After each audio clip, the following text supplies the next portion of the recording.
Assalamualaikum warahmatullahi wabarakatuh. A'udzubillahi minasyaitonirrajim. Bismillahirrahmanirrahim. Alhamdulillahirabbil alamin. Kami panjatkan rasa puji syukur kehadirat Allah Subhanahu wa taala. Shalawat berserta salam Allahumma sholli ala sayyidina Muhammad wa ala ali sayyidina Muhammad. Ya teman-teman dimanapun Anda berada, selamat berjumpa kembali dengan channel Basori Official. Kali ini saya akan membacakan kisah ya. Kisah seseorang yang punya hutang 1 M. Ya, dengan berkah amalan dia adalah 1 M bisa lunas. Yang kedua adalah orang yang mengamalkan secara istiqomah, dia adalah bisa membeli mobil. Dan amalan ini diamalkan dari jauh. Artinya adalah diamalkan istiqomah meskipun dia belum ketemu gurunya. Ya, artinya apa? Belum mendapat ijazah yang secara langsung. Ya, apa amalannya adalah sholawat. Nah, ini adalah berkali-kali saya sampaikan bahwa sholawat itu adalah guru bagi orang yang tidak punya guru. Maka dia mendengarkan ya dari YouTube waktu live, kemudian dia amalkan, alhamdulillah hutang 1 miliar lunas.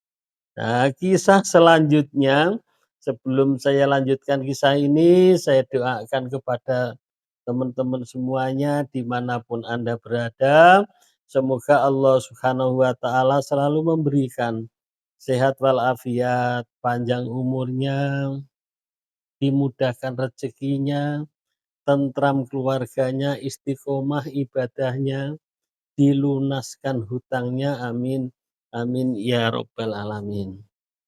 Yang kedua, sebelum saya lanjutkan, sebagaimana biasa ya, perbanyak bersyukur, sabar, dan berdoa.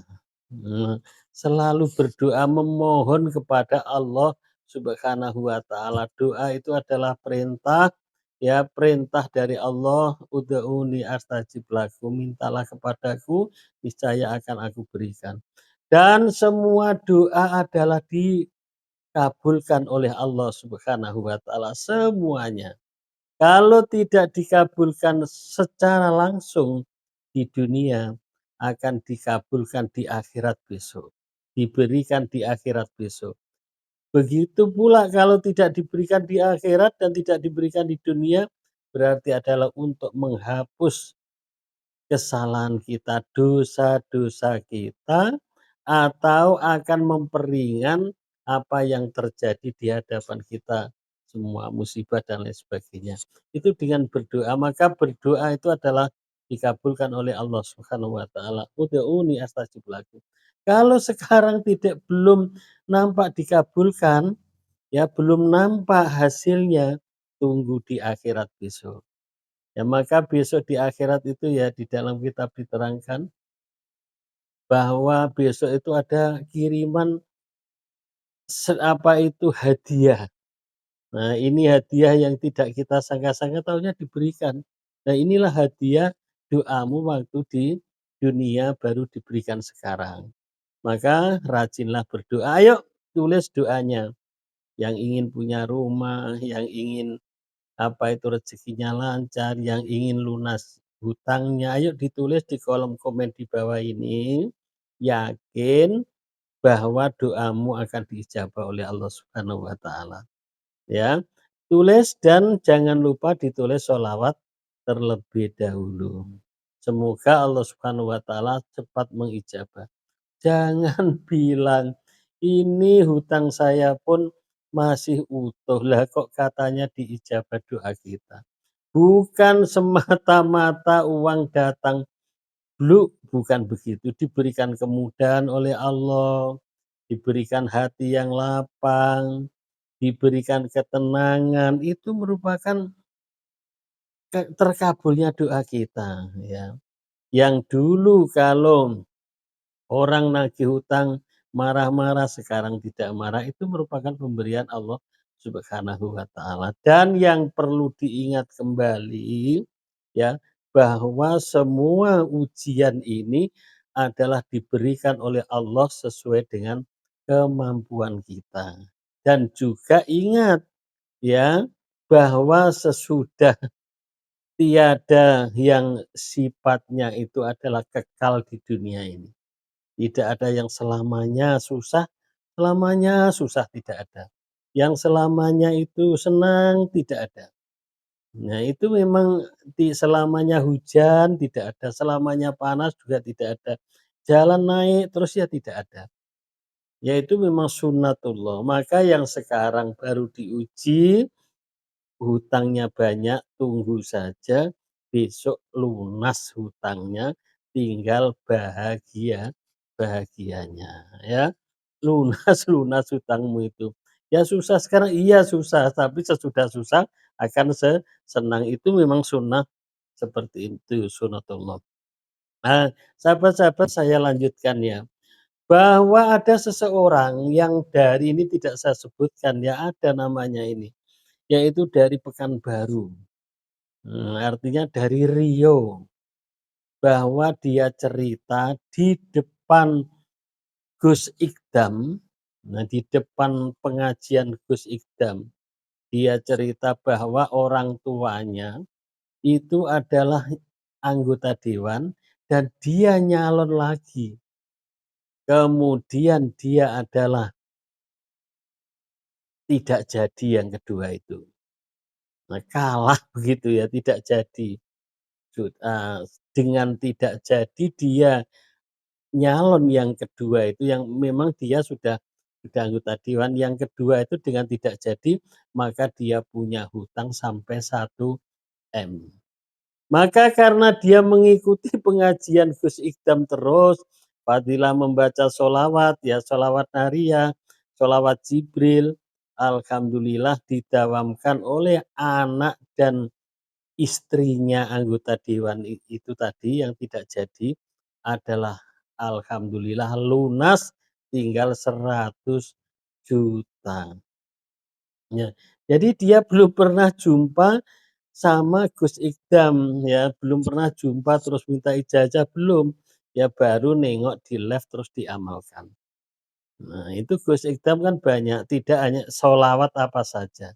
Ada juga disampaikan Gus Ikdam siapa yang membaca sholawat nariyah 11 kali sesudah sholat tidak akan susah hidupnya. Apa saja taunya ada, butuh duit taunya ada, butuh apa taunya ada, itu. Ya, di hidupnya adalah tidak sampai fakir. Kemudian begitu juga sholawat Jibril. Sholawat Jibril, siapa yang membaca sholawat Jibril sesudah sholat adalah sehari semalam 1000 kali. Ya, kecuali malam Jumat. Malam Jumat itu adalah kata Gus Ikdam adalah 100.000. Nah, ya jadi sholawat Jibril. Dia adalah Gus Ikdam ini diberikan ijazah oleh apa itu Kiai Haji Anwar Mansur dari Lirboyo. Nah, kemudian ini diamalkan ya, diamalkan dan diijazahkan kepada siapa saja yang mendengar, kemudian ada orang yang mendawamkan, yang namanya adalah Komsin. Nah, Komsim dari Brebes ya, dari Brebes ini datang di tempat Gus Ikdam bahwa dia mengikuti, dia mengamalkan sholawat sesudah sholat adalah sholat 5 waktu ya, itu 1000 kali. Sesudah sholat adalah 1000 kali, ditambah dengan yaitu tiap malam sholat tahajud 1000 kali ya. Sesudah tahajud 1000 kali, sesudah sholat setiap sholat 5 waktu ini ya, sholat 5 waktu itu 100 kali. Sesudah sholat 100 kali, sesudah sholat 100 kali sampai 5 kali sholat wajib, kemudian setiap sholat tahajud, sesudah sholat tahajud adalah 1000 kali. Dia bilang dia akan berjumpa dengan Gus Ikdam, akan menghadiri pengajiannya, tidak mau jalan dan tidak mau naik travel, dia membawa mobil ya, berkah mengamalkan sholawat. Bahkan dia bilang bahwa dia adalah seorang pemborong ya, pemborong membuat kolam renang itu. Perjanjiannya kalau belum selesai tidak dibayar. Berkah membaca sholawat Jibril, tahunya belum apa-apa baru dimulai kerja dia sudah dikasih uang 4 juta bisa berangkat ke Jawa Timur. Nah, jadi kita simpulkan bahwa yang 2 kisah tadi adalah berkah membaca sholawat. Maka tambah yakin. Yakin, kemudian adalah tawakal, sabar, itu adalah kuncinya. Ya, semoga dengan kisah yang pendek ini ya bermanfaat untuk kita semuanya. Amin amin ya rabbal alamin. Lebih kurangnya mohon maaf. Saya akhiri. Assalamualaikum warahmatullahi wabarakatuh.